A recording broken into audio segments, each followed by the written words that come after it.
In today's video, I'm going to be talking about how I can help you improve your impact position. Too many golfers add loft as they strike the ball, causing the ball to go too high, adding more spin, and therefore losing you distance. This early release of the wrist as you're coming down into impact can also cause fat and thin shots based on the angle of attack of the club into the ball. Many of those golfers are the ones that are really desperate to feel that compression into the ball. I'm going to be giving you two incredibly simple drills that you can do both at home without a golf ball and at the driving range for you to understand the impact position more clearly and therefore be able to lower that ball flight, lower the spin and increase the distance. Throughout this video as well, I'm going to be teaching you all about the ideal position for this golf shaft to be in as you're striking the golf ball. We always thrive for that lean position towards the target so we can lower the loft on this face. And as this video is going to point out, those that have the shaft leaning away from the target will be adding loft, adding height and adding spin. So understanding how this instrument actually works and how we can better use it to create more distance and lower spin is also going to be very prevalent within this video. And understanding exactly how that golf club works not only will give you lower spin, lower launch and more distance, but it will increase the consistency of your ball strikers because we want this delivery position to be more down on the golf ball, creating ball then ground interaction as we strike the ball, but also we're going to have much more control of the club face throughout impact as well. So your club face control in terms of open, square and closed will naturally improve the better that we control the shaft and we control the angle of attack. An early release of the golf club is something I see a lot within my online lessons, and that's what's given me the inspiration to film this video for you, because I want to help the wider audience out there improve your impact position. I want you to understand how the shaft should look as you're striking the golf ball, how we really utilize this club face to get optimal distance, optimal launch angles, optimal spin rates, and as I've just said, distance, but also the consistency of ball striking as well. So I see a lot of players as they come into the golf ball, impact, and we start to see this straight line between the lead shoulder and the club head. So the golf club is released now. That's it. Full release has happened here. Now, as I bring this golf club into the ball, two things can happen. The club face continue to rotate. So now it's at a square position relative to where the target would be, but it's gone very early. So it's got more time to rotate and potentially pull the ball to the left.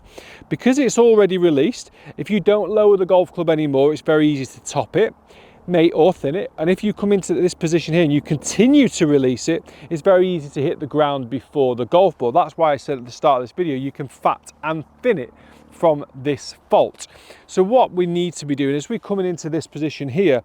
As I've just demonstrated there, a lot of people are in this position, and we need to maintain this position as we're coming into impact so we can have the golf club higher as it works down into the golf ball. So the angle of attack, which is the vertical angle between the club head and the golf ball coming into impact, is higher, which therefore means my hands can get in front of the golf ball, which has therefore meant I've got some shaft lean.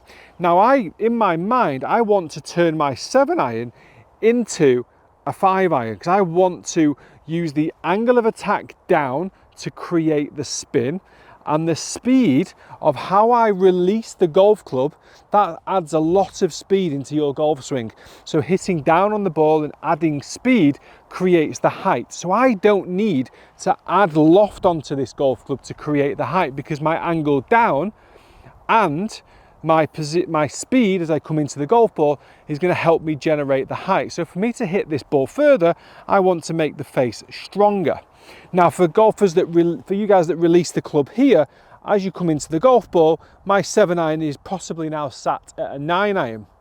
And that's the issue we have here. If we look at this lead wrist, I've created what we call extension. A lot of you would know this as cupping, okay? As I come into the golf ball, I've created extension.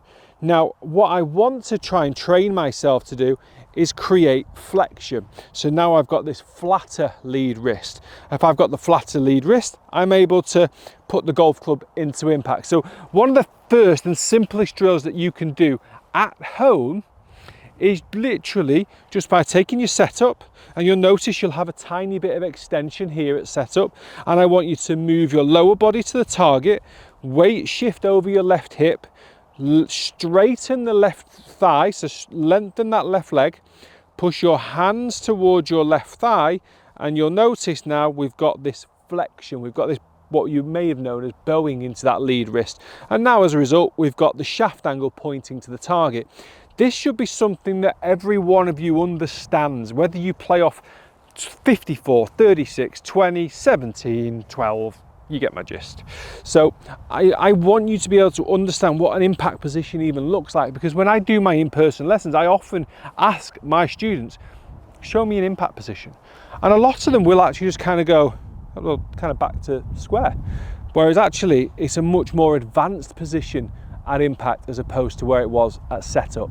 So understanding those two positions, setup, impact, that is something if you work from home or if you work in the office, wherever, you don't even need a golf club. This could literally be, well, nothing in your hand. Take your grip, I always hold my lead thumb as my grip, as the shaft of my club. There, look at my lead wrist moving into position there. It's moving from extension into flexion as I shift my body weight into that lead side and rotate.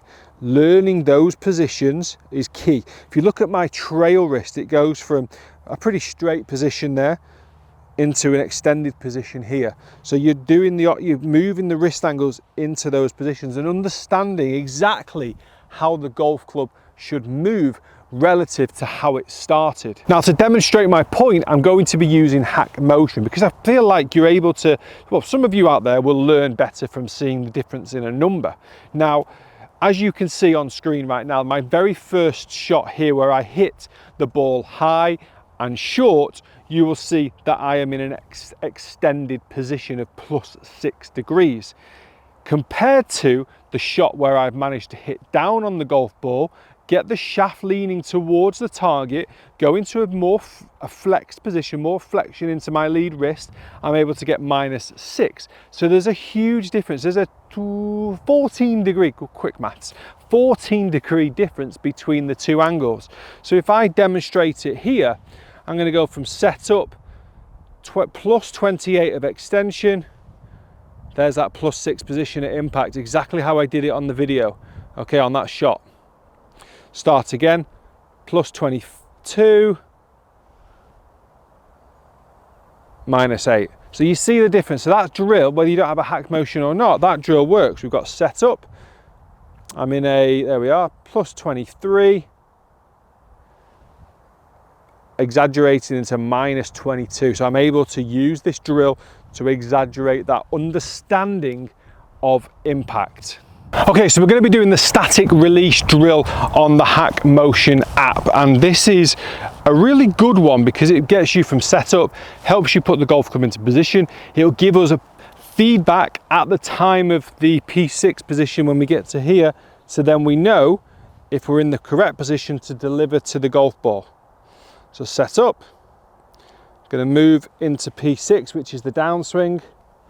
Doesn't like my range, it does now. And now from there I'm going to hit the ball.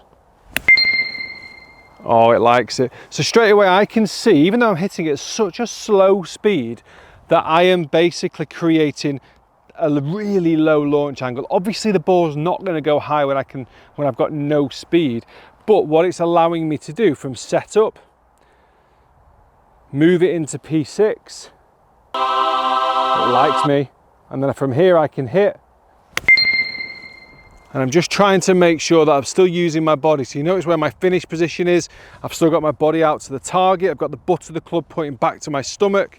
And I'm just trying to give that little kind of half follow through. It's almost like a mirror image from this position on the way through. So I'm able to, this is something again you can practice on the range. You take your setup, go into P6. So the shaft of the club there is parallel to the target. Face angle's neutral. And then from here, don't finish the golf swing. Hit the golf ball from there. And just watch that golf ball come out really low. And what you're able to feel, you should be able to feel, is how much more in front of the golf ball your hands are. Now on this very next one, I'm going to do it wrong. Obviously Hack Motion is not going to enjoy this, but just so you can see from this down the line angle how much higher this ball goes, even if I get into the correct position. Okay, so set up. Right, watch this. If I come into the ball with extension in my wrist and shaft lean away from the target, look how much higher that ball's gone. And Hack Motion tells me all about it. It hated it. It said, Andy, what the hell are you doing? So you see how much higher that ball went, even at such a slow speed. It was quadruple the height. Okay, so imagine when you add on all of your speed and the difference in the launch angles, therefore the difference in the distances as well. So we set up again. This is, like I said, this is a second great drill that you can do at the driving range. Into takeaway position. How do you know you're in the right position? Shaft of the club's parallel to your feet. Toes pointing a little bit towards 11 o'clock as you look at it. How do you know you've hit a good shot? The ball flight's come out nice and low, and it's just running because it's come out super low with a low launch angle.